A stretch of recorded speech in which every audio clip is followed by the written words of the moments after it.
بالکل ہوگا، لیکن کب ہوگا اس کے بارے میں ہم کچھ نہیں کہہ سکتے. یہ صرف مغرب کا مسئلہ نہیں، یہ مشرق کا ہر ملک کا مسئلہ ہے، اور اپنے ملک کے مسائل کی نوعیت سے نفرت ٹارگیٹڈ گروپس کے خلاف پھیلائی جا رہی ہے.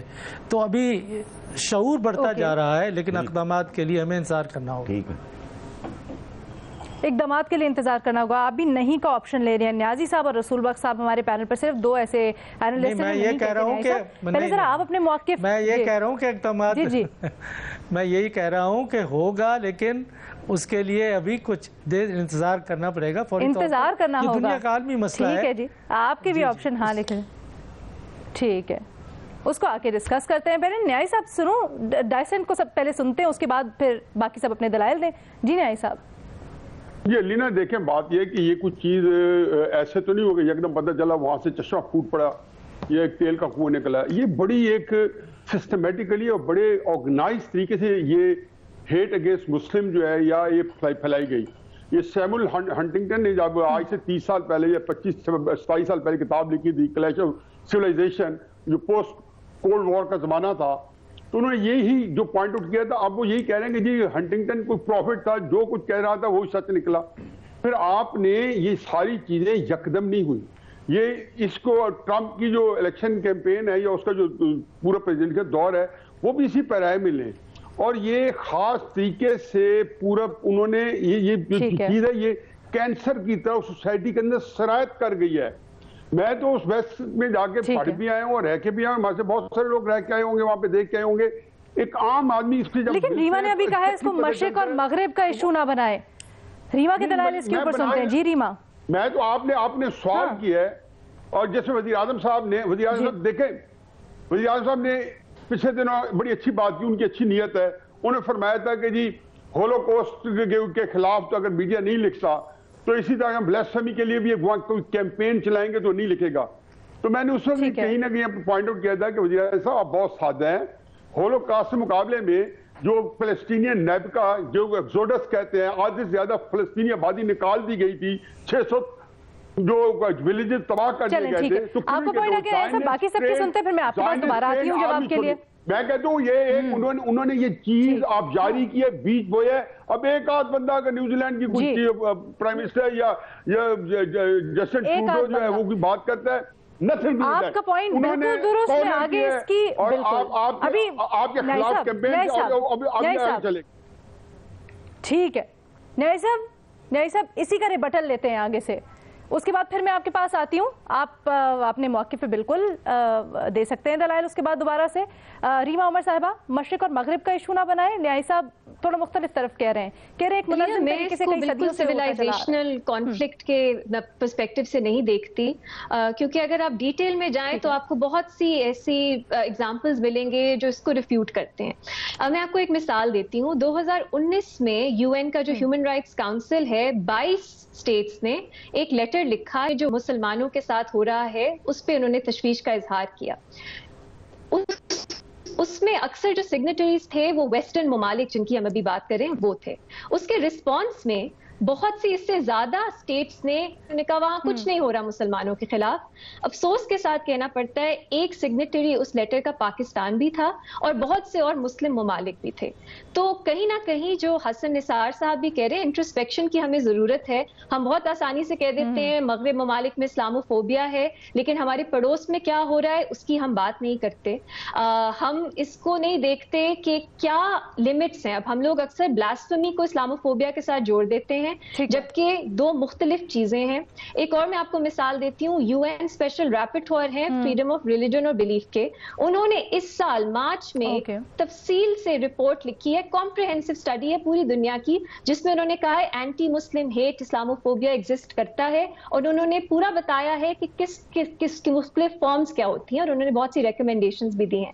تو اب UN ہیومن رائٹس کاؤنسل کیا ہم کہیں گے کہ اسلامک فورم تو نہیں ہے، دنیا میں بہت سے ممالک اس میں بیٹھتے ہیں، ریزولوشنز جنرل اسمبلی میں ہر سال پاس ہوتی ہیں اسلاموفوبیا کے خلاف. تو ایک کولیشن ہم دیکھ رہے ہیں ممالک کی جو بن رہی ہے اسلاموفوبیا کے خلاف. اور ہاں اس میں جو ڈومیسٹک اسٹرگلز ہیں اس کو نظر انداز نہیں کر سکتے. امریکہ لے لیں آپ, برطانیہ لے لیں آپ, ویسٹرن یورپین کنٹریز لے لیں, جو مسلمان ایکٹیوسٹ گروپس ہیں وہ بہت اسٹرانگ آواز اٹھاتے ہیں, اس کو آپ نظر انداز زیادہ دیر تک نہیں کر سکیں گے.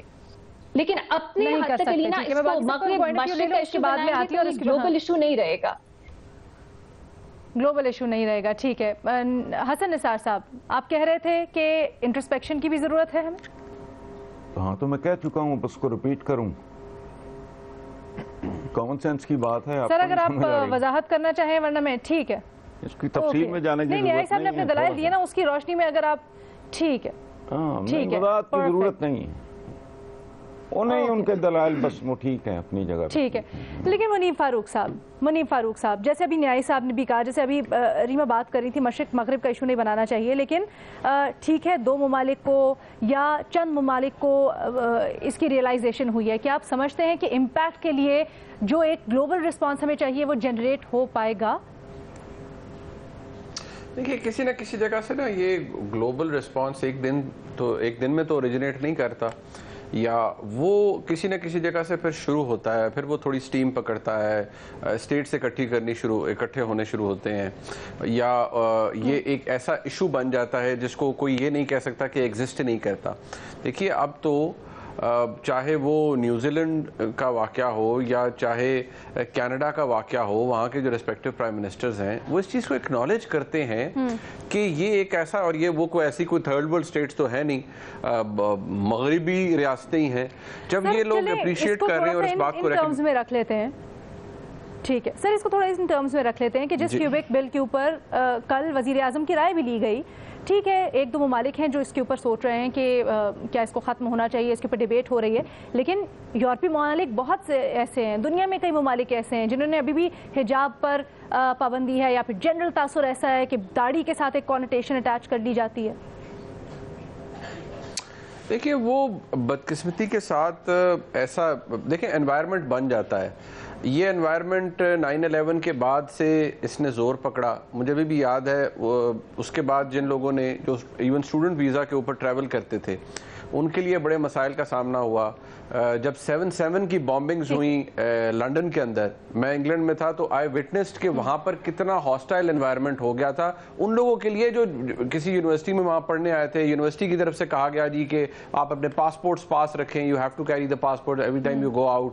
یونیورسٹی آئی ڈیز کو ویریفیکیشنز کے لیے دوبارہ ریکال کیا گیا. So these things happen. Obviously یہ ایک انوائرمنٹ تو پھر بن جاتا ہے, بٹ یہ نہیں کہا جا سکتا کہ اسلاموفوبیا جو ہے وہ اب کم از کم میری ادنا سی رائے میں کہ یہ صرف کسی ایک لمٹ تک یہ ایک ایشو ہے. نہیں, یہ وائڈ سپریڈ ہے, ایگزسٹ کرتا ہے, کوئی مانے یا نہ مانے. آج نہیں مانیں گے تو پرابلمز بڑھتے جائیں گے, اور اٹس اباؤٹ ٹائم کہ شاید دنیا کو ریئلائز کرنا چاہیے کہ اس سے بہت سے پرابلمز یہ نہیں ہے, مان تو رہے, ہاں سر مان تو رہے ہیں, لیکن مسئلہ یہ ہے کہ کیا ہمیں اس کو گلوبل پرسپیکٹو میں دیکھنا چاہیے, ہمیں اس کی تھوڑی سی کسی اور اینک سے اس کو دیکھنا چاہیے, یا پھر ہیٹ اگینسٹ اسلام کے طور پر اس کو ہم فائٹ کریں, کس طرح سے ہوگا؟ That is the issue. رسول بخش صحیح صاحب آپ کی اس پہ کیا رائے؟ ایک بنیادی چیز تو شروع کرتے ہیں نا آپ. دیکھیں کہ مغرب میں یا مشرق میں دنیا میں اس وقت اسلاموفوبیا کو ایک ایشو کے طور پر تو تسلیم کیا گیا ہے. اگر اقدامات کیا ہوتے ہیں اس کا ہمیں دیکھنا پڑے گا, اس کے لیے تاریخ چلانی پڑے گی.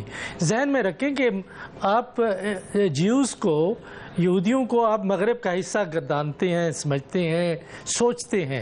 صدیوں تک ان کے خلاف نفرت کی گئی, صدیوں تک ان کو وہاں مارا گیا, وہ ان کو بالکل ہی سوسائٹی کے کناروں کے اوپر رکھا گیا, ہالوکاسٹ ہوئی. تب جا کے کہیں مغرب میں کوئی شعور آیا کہ ان کا تحفظ کرنا چاہیے. ظاہر ہے کہ اس کے جو ملبہ تھا سارا آ کے بیچارے فلسطینیوں پہ آگے پڑا, لیکن یہ ایک تحریک چل رہی ہے.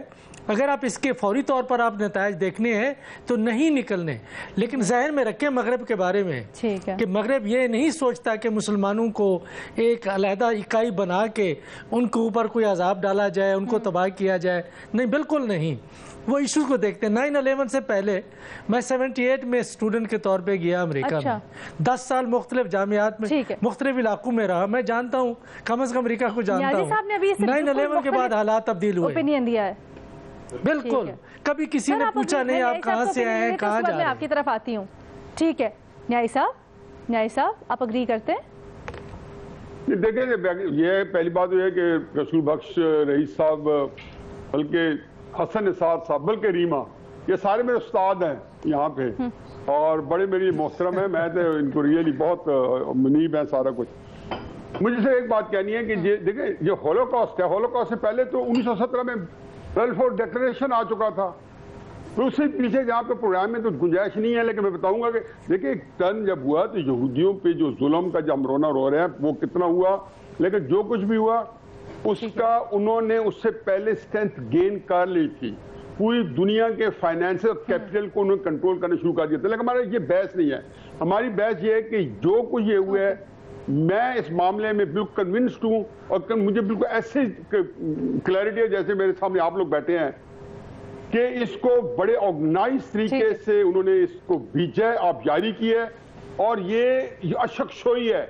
ٹھیک ہے ان میں کچھ لوگ جینوئن بھی ہیں. سربیا میں بھی تو دیکھیں وہ جو کیا تھا، میں مزہ صاحب کا پوائنٹ آف ویو لوں جو امریکہ نے ساتھ دیا تھا مسلمانوں کا، مزہ صاحب کا پوائنٹ آف ویو بھی لے لیتے ہیں آپ کی. بوسنیا میں. ٹھیک ہے مزہ صاحب، نیاری صاحب تو کنونسڈ ہیں. دیکھیے میں آپ کو بتاؤں، جب یہ 60s اور 60s کا پیریڈ تھا اس وقت اگر امریکن مائنڈ سیٹ دیکھیں تو وہ انتہائی اینٹائی کمیونسٹ تھا. دنیا بھر میں وہ اینٹائی کمیونسٹ موومنٹس کو سپورٹ کرتے تھے اور وہاں باقاعدہ برین واشنگ ہوتی تھی. اگر آپ یاد ہو کہ پاکستان میں پہلا جو ایکسٹریمسٹ اٹیک ہوا تھا وہ 70s میں ہوا تھا جب پولینڈ کے صدر کے اوپر اٹیک کیا تھا. وہ صدر تو بچ گئے تھے لیکن ان کے ڈپٹی فارن منسٹر مارے گئے تھے اور کئی لوگ اور بھی مارے گئے تھے. اور وہ جو پکڑا گیا تھا اس کا وہ بالکل مائنڈ سیٹ اس وقت اینٹی کمیونسٹ وہ تھا. اس کے بعد ہم نے 80s میں دیکھا تو امریکنز جو ہے وہ جہاد کو سپورٹ کر رہے تھے. افغانستان میں سارا جہاد جو ہوا ہے وہ امریکن سپورٹ کے ساتھ ہوا ہے. اس وقت یہ سب مجاہدین تھے. پھر 9/11 کا پیریڈ آ گیا. 9/11 کے بعد امریکنز مائنڈ سیٹ تبدیل ہوا. اس میں پھر وہ آپ دنیا بھر میں ویسٹرن ڈیموکریسی میں کنزرویٹو پارٹیز اور رائٹ ونگ پارٹیز مضبوط ہوئیں اور انہوں نے اسلام فوبیا کو پھیلایا. تو یہ تو ویسٹ کا مسئلہ ہے اور وہ آج تک ہے. اور یہ رائٹ ونگ پارٹیز اور کنزرویٹو پارٹیز جو ہیں وہ اس چیز کو بڑھاوا دے رہی ہیں. اس کے مقابلے میں اگر آپ دیکھیں کہ ہمارے یہاں کیا ہو رہا ہے، جب ایرانین ریولوشن آیا، رشنز کے یہاں جو ہے طالبان آئے اور اس کے بعد ہم دیکھیں کہ ہمارے یہاں سیکٹیرینزم بڑھتا ہے. ہمارے یہاں دنیا میں سعودی عرب اور ایران کا کانفلکٹ بڑھتا ہے. ہمارے یہاں پورے مڈل ایسٹ میں آپ اٹھا کے دیکھ لیں یہ کانفلکٹس بڑھتے ہیں. تو یہاں تو اسلاموفوبیا نہیں تھا. تو میرا خیال ہے وزیر اعظم کی تقریر میں انٹرویو میں نے سنا تھا، بہت اچھا انٹرویو تھا. میرا خیال ہے پرائم منسٹر کو پورا ایک ڈرافٹ بنانا چاہیے اور وہ دنیا کو بھیجنا چاہیے کہ ان کا کانسیپٹ کیا ہے، کس طریقے سے اس ایشو سے نکلا جا سکتا ہے اور خود ویسٹرن کنٹریز جو ہے وہ اس پرابلم سے کس طرح نکل سکتے ہیں. تو میرا خیال ہے کہ ہمیں اپنا رول اس انداز میں ادا کرنا چاہیے کہ ہم کس طریقے سے دنیا کو یہ کنونس کر سکیں کہ یہ پوری دنیا کے لیے خطرہ ہے. ٹھیک ہے، کنونس کر سکتے ہیں. ٹھیک ہے، ایک چھوٹی سی بریک لیتے ہیں، بریک کے بعد آتے ہیں واپس دوسرے سوال کے ساتھ. جناب ایک عوامی سروے اور عوام کی مشکلات کی ہم بات کر رہے ہیں کافی روز سے. تو اپسوس نے ایک سروے کیا ہے جس کے مطابق 75% عوام مہنگائی اور 70% بے روزگاری کو ملک کا سب سے بڑا مسئلہ سمجھتے ہیں. حکومت کہتی ہے کہ حالات بہتری کی جانب جا رہے ہیں. اب حکومتی دعووں کے برعکس عوام کے پر امید نہ ہونے کی وجہ کیا ہے، اپنے آنالسٹ سے جاننے کی کوشش کریں گے. پہلے آپشن سب سے جان لیتے ہیں. منیف فاروق صاحب. بسم اللہ الرحمن الرحیم. دیکھیے ایک پرابلم جو ہے اب یہ اکانومی جو ہے اس کے یہ بڑا ٹیکنیکل سے سبجیکٹ ہے اور میں ہر پروگرام میں جب بھی آپ یہ سوال کرتے ہیں میں کہتا ہوں میری اکانومی کی جو ہے اس کا دائرہ اختیار میری تنخواہ تک ہوتا ہے. اس پہ ڈیبیٹ ضرور کی جا سکتی ہے لیکن میں اس پہ یہاں ڈیبیٹ نہیں کرنا چاہوں گا. لیکن عوام تک کیوں نہیں آ رہے بڑی لیمن ٹرمز میں، ہم کسی اس میں جائیں گے بھی نہیں ٹیکنیکلز میں. دیکھیے بات یہ ہے کہ عوام تک جو میرے بہت سے جو اکانومسٹ ہیں جو ایکسپرٹیز ہیں جن کے پاس جو ان سے بات ہوئی وہ یہ کہتے ہیں کہ اگر آپ نے عوام تک فائدہ پہنچوانا ہے تو وہ تو پھر 7% کی اگر گروتھ ریٹ ہو تب عوام تک فائدہ پہنچے گا. اور فوڈ انفلیشن پرابلم ہے لوگوں کا اور وہ یہی بتاتے ہیں ہمیں. تو میرے خیال میں شاید وہ ایسا کام ہے جو ٹائم جس میں وقت درکار ہے اس کے لیے وقت درکار ہے. اس چیز میں تھوڑا پیشنٹ ہونا چاہیے. حسن نثار صاحب. دیکھیں سینگ از بلیونگ والی بات ہے بی. یہ پہنچتے پہنچے گا. آپ کہہ رہے ہیں نا کہ جنت کی خواہش اور امید بھی ہو تو مرنا کون چاہتا ہے. اگر حالات بہتری کی طرف روانہ ہیں تو آپ یوں سمجھو کہ بالکل پیدل روانہ ہے. پی ایم ہاؤس سے نکلے ہیں, وزارت خزانہ سے نکلے ہیں, حالات پیدل, ایک ٹانگ ٹوٹی ہوئی ہے. وہ جب تک غریب آدمی کے کچن تک پہنچے گا تو اس کو تو تب یقین آئے گا. سینگ از بلیونگ والی بات ہے. وہ بھوکا مر رہا ہے, کہتے رہو بہتر ہے بہتر ہے بہتر ہے, کیا فرق, ڈسے ہوئے لوگ ہیں. قرض اتارو, ملک سنوارو, تو پتہ نہیں کیا کرو تو کیا نہ کرو, ہر طرح کا ڈرامہ ان کے ساتھ بڑی سست رفتار ہے. جب تک ان تک پہنچے گا نہیں, ان کو یقین نہیں آئے گا. نہیں, سست رفتار نہیں, کرالنگ ہے, رفتار نہیں, یہ کرال کرے گا. ویسے یہ کرال کیوں کر رہا ہے یہ بھی آپ سے پوچھتے ہیں. میں واپس آتی ہوں. حفیظ اللہ نیائی صاحب, آپ کا آنسر. پر امید نہ ہونے کی وجہ یہ ہے کہ وہ بھگت رہے ہیں. پیٹ نے پہیاں روٹیاں دے سارے سربا گلاں کھوٹیاں. آپ کے جب پیٹ خالی ہے وہ تو بلکیں گے. تو اس میں پر امید کی بجائے تو یہ ہے کہ جو وہ بھگت رہے ہیں علینا, جی یہ ریالٹی ہے. ٹھیک ہے, لوگ بھگت رہے ہیں. ٹھیک ہے, رسول بخش صاحب. یہ سوال آپ پاکستان میں نہیں بلکہ ہندوستان میں, دنیا کے کسی ملک میں لوگوں سے اگر آپ سامنے پوچھتے ہیں کہ غربت ہے, بے روزگاری ہے, تو آپ کو جواب یہی ملے گا. 30 سال بعد پاکستان میں یہ سوال کریں, میں وثوق سے کہتا ہوں آپ کو جواب یہی ملے گا. اصل میں جو سروے کیے جاتے ہیں, جب تک کہ وہ کریڈیبل ہوں ان کے بارے میں بات نہیں کرنی چاہیے. جس تنظیم نے یہ سروے کیا ہے میں اس کو جانتا تک نہیں کہ ان کی کیا اہلیت ہے, کیا ان کی استعداد ہے, کیا ان پر اعتماد کیا جا سکتا ہے. لیکن اگر پوچھتے ہیں کہ کیا پاکستان میں بے روزگاری اور غربت ہے, تو بالکل ہے, اس میں کوئی شک نہیں. ٹھیک ہے, ہمارے باقی دونوں تجزیہ کار کیا آپشن لیتے ہیں, ریما عمر صاحبہ اور مظہر عباس صاحب کو کامنٹ جانیے ایک چھوٹی سی بریک کے بعد. جناب, حالات کی بہتری اور معیشت کی بہتری سے متعلق حکومتی دعوے کیے جا رہے ہیں, لیکن حالیہ سروے میں سامنے آیا ہے کہ عوام تک اس کے ثمرات نہیں پہنچ پا رہے ہیں. یہی وجہ جاننے کی کوشش کر رہے ہیں, کیوں عوام پر امید نہیں ہے یا پھر عوام تک یہ چیزیں نہیں پہنچ پا رہی ہیں. مظہر عباس صاحب, آپ کو آپشن.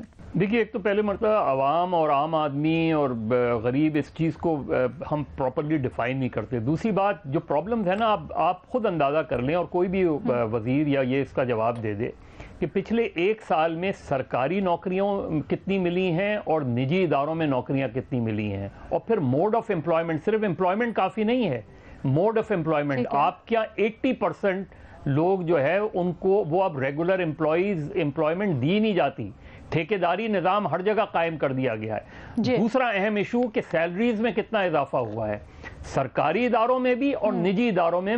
میں نجی اداروں کی اس لیے بات کہہ رہا ہوں کیونکہ آپ مسلسل سرمایہ داروں کو مسلسل مراد دے رہے ہیں.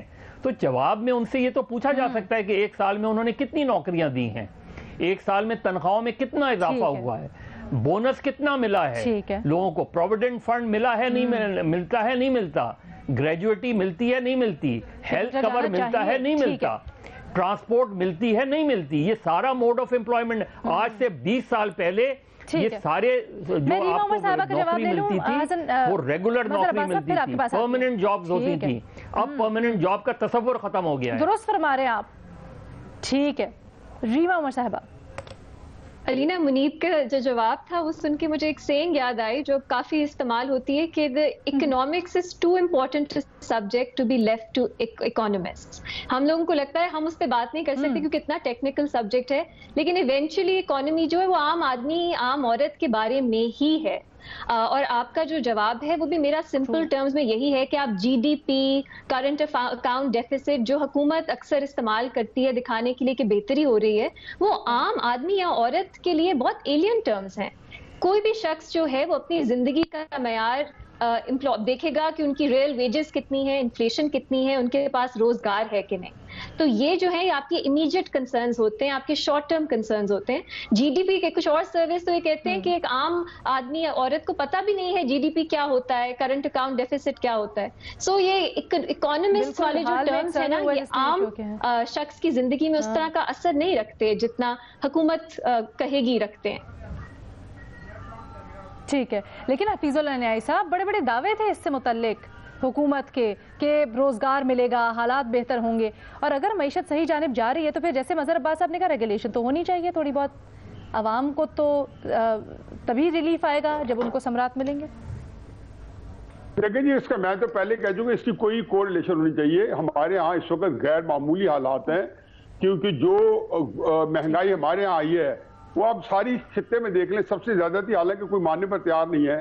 پھر مت بھولیں کہ ہماری آبادی کی جو گروتھ ریٹ ہے آبادی کے اندر وہ 2.4% ہے یا 2.5% ہے. وہ مائنس کریں تو آپ جو ہے اگر 4% پہ بھی گروتھ کریں گے یا 5 بھی کریں گے تو 2% گروتھ ہوگی. تو آپ کو تو ایک جس کو کہنا چاہیے اتنی بے روزگاری ہے، اور جو سروے آ رہے ہیں جس کے اندر بتایا جا رہا ہے کہ تقریباً 5 کروڑ بندہ جو ہے سو بے روزگار ہے پاکستان کے اندر، اور وہ ابھی کہہ رہے ہیں کہ نہیں وہ اس نے روزگار لینا شروع کر دیا. تو میرا خیال ہے کہ حالات، زمینی حالات جو بڑے مخدوش ہیں. پاکستان کے اندر مہنگائی بہت زیادہ ہوئی ہے، جیسے مدد صاحب نے کہا آپ کے جو ریسورسز ہیں، جو پرچیزنگ پاور ہے، اس میں کتنا اضافہ ہوا ہے. جو 10,000 روپے آپ کے پاس اگر آمدنی تھی تو وہ آپ کو لیکن منیر فاروق صاحب یہ جو پرچیزنگ پاور کی بات کر رہے ہیں نیائی صاحب، یہ تو حکومت دعویٰ کرتی ہے نا کہ جی پرچیزنگ پاور بھی اسی طرح سے بڑھ رہی ہے جس طرح سے مہنگائی بڑھ رہی ہے. دیکھیے یہ جو پرچیزنگ پاور والی بات فواد چودھری صاحب نے کی تھی، اب مجھے سمجھ یہ نہیں آتی کہ جب وہ یہ بات کرتے ہیں تو وہ کس کی پرچیزنگ پاور کی بات کرتے ہیں. اگر آپ نے یہ دیکھنا ہے کہ جی موٹر سائیکلز کتنے بک گئے، گاڑیاں کتنی بک گئیں، اور آٹو موبائل انڈسٹری کتنی ترقی کر گئی ہے، اگر یہ آپ کا بیرومیٹر ہے جس پہ آپ نے دیکھنا ہے کہ پرچیز پاور بڑھ گئی ہے لوگوں کی، تو یہ مجھے بصد احترام مجھے تو اس پہ بڑا دیر از اے اسٹرکچرل فلا ان دس. بیکاز کتنے لوگ ہوں گے جو روز جا کے موٹر سائیکلیں خریدتے ہیں، جو عام آدمی، جب ہم عام آدمی کی بات کرتے ہیں، ابھی جو ریما نے بات کی وہ بات اچھی ہے، درست ہے، لیکن مسئلہ یہ ہے کہ حکومتیں آ کے بتاتی ہیں جی جی ڈی پی فلانا کرنٹ ڈیفیسٹ، فلانا ٹریڈ ڈیفیسٹ، یا تو آٹے چینی دال کے بھاؤ کے اوپر ہی ڈیبیٹ ہونا کہ بھئی غریب آدمی کے لیے یہ ہو گیا اور یہ ہوگا، غریب آدمی پہلے اس جگہ پر تھا اب اس جگہ پر چلا گیا. اور یہ جو پوری ڈیبیٹ ہے کہ جی پرچیزنگ پاور بڑھ گئی ہے، تو وہ کس بیسس کے اوپر وہ یہ بات کہتے ہیں. یا اگر یہ بتا دیں تو ذرا آسان ہو جائے گا سمجھنا ہم جیسے لوگوں کے لیے جنہیں معیشت کی نہیں سمجھ.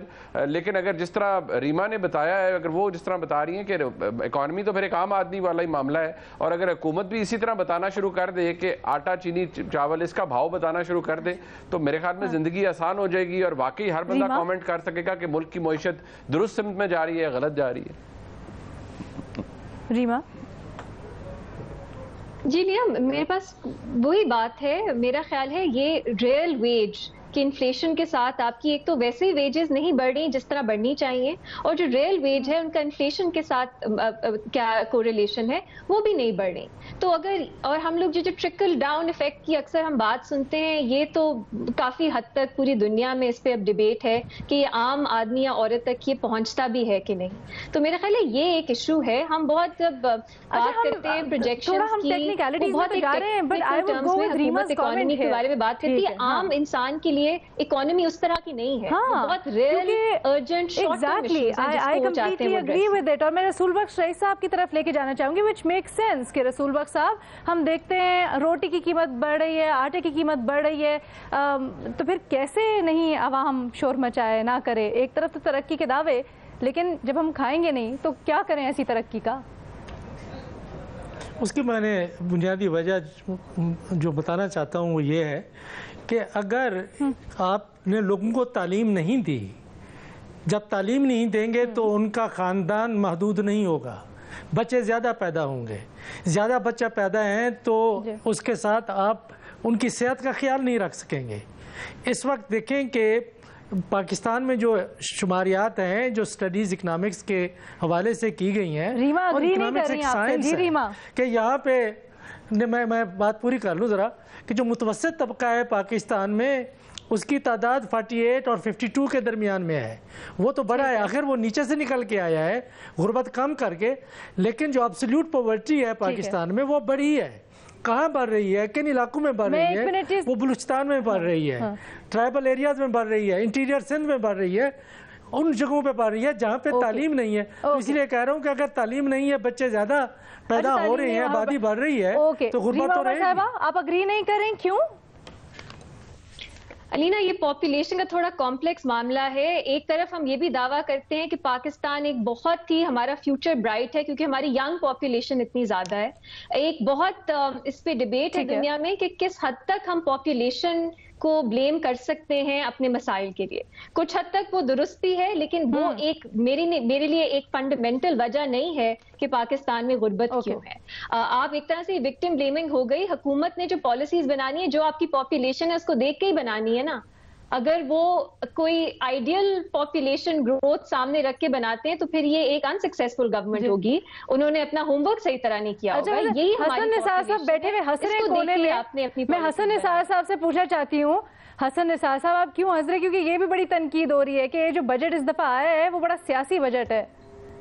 یار اس کو آپ چھوڑیں, بنیادی باتیں ہیں 2-3. ہم لوگ اب تک حفیظ اللہ صاحب نے پاپولیشن کی بات کی, سب نے بڑی خوبصورت بنیادی باتیں کی ہیں, لیکن یاد رکھیں اس کا جوہری حل بالکل مختلف ہے. یہ ایک ایسا ملک ہے, انڈیپینڈنٹ ادارے یہ کہہ چکے ہیں کہ ایک محدود ترین اقلیت ملکی وسائل کی بھاری اکثریت پہ قابض ہے. جب تک آپ بنیادی تبدیلیاں نہیں لاتے کوئی تبدیلی قابل ذکر نہیں آئے گی. دوسری بات, یہ جو پاپولیشن کی بات ہو رہی ہے, دس از اے رینٹ اے چائلڈ سوسائٹی. ہاں آپ ان کی صحت نہیں دیکھ سکتے, آپ ان کی فلاں, وہ صحت سود کون دیکھتا ہے؟ 6-8 سال کا بچہ آپ کرائے پہ چلا دیتے ہو. جب تک بنیادی تبدیلیاں آپ کے سسٹم میں نہیں آتی نہیں آئی تب تک کوئی قابل ذکر تبدیلی نہیں. اور ایک بات یاد رکھیں, یہ مالتھس کی تھیوری آف پاپولیشن ہے. سن لیں ذرا, پہلے بات سن لو یار. مالتھس کی تھیوری آف پاپولیشن ہے کہ آبادی بڑھتی ہے 2, 4, 8, 16, 32, 64. وسائل اس طرح نہیں بڑھتے, اور خاص طور پہ پاکستان جیسے ملک کے. تو اصل تو کہانی اور ہے, یہ اس کے انڈے بچے ہیں. اچھا, رسول بخش رئیس صاحب آپ کے پوائنٹ سے اگری کریں گو کہ ان کا انیشل پوائنٹ ڈفرنٹ تھا, لیکن میں چاہتی تھی اس کے اوپر مزید ہم بات کریں. انفارچونیٹلی ٹائم ختم ہو گیا. آپ سے دوبارہ ملاقات ہوگی کل نئے سوالات کے ساتھ. اللہ حافظ.